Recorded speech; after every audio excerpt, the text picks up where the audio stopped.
আলের সর্বশ্রেষ্ঠ মহামানব আখিরি নবী সৈয়দনা মুহাম্মদুর রাসূলুল্লাহ সাল্লাল্লাহু আলাইহি সাল্লামের উপর।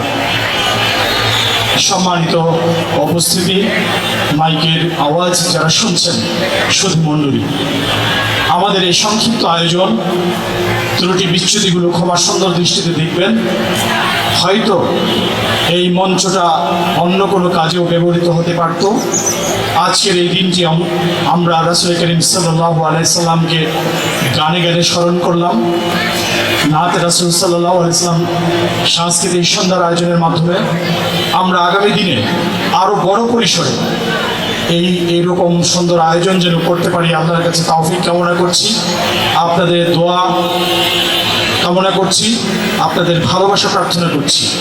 আজকে আপনারা শুরু থেকে যেমনিভাবে আমাদেরকে সহযোগিতা করেছেন, আমরা আগামী দিনের পথ চলায় আপনাদেরকে পাশে পাবো সে আশা রাখছি।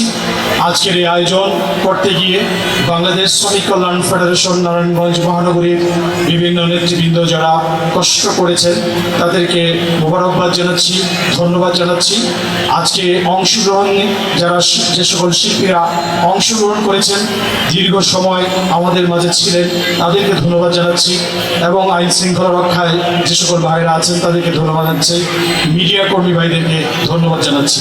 আমরা চাই এমন একটি দেশ, এমন একটি সমাজ যেখানে কোনো মানুষ তার অধিকার থেকে বঞ্চিত হবে না।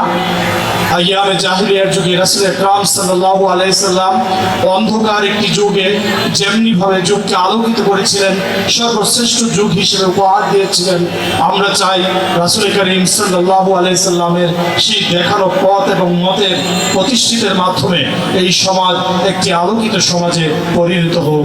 প্রতিটি মানুষ তার অধিকার ফিরে পাক, সকল ধর্মের কর্মের মানুষ তার ধর্মকর্ম পালনের স্বাধীনতা পাক, প্রতিটি মানুষ তার বাক স্বাধীনতা পাক, প্রত্যেকটি মানুষ অপর মানুষের উপকারে কাজে আসুক, দেশের জন্য কাজে আসুক, সমাজের জন্য কাজে আসুক, মাদক মুক্ত একটি সুন্দর সমাজে কাজে আসুক, সে আশাবাদ ব্যক্ত করে সকলকে ধন্যবাদ জানিয়ে আমি আমার সভাপতি কথা এখানেই শেষ করছি। সকলকে ধন্যবাদ। আসসালামু আলাইকুম।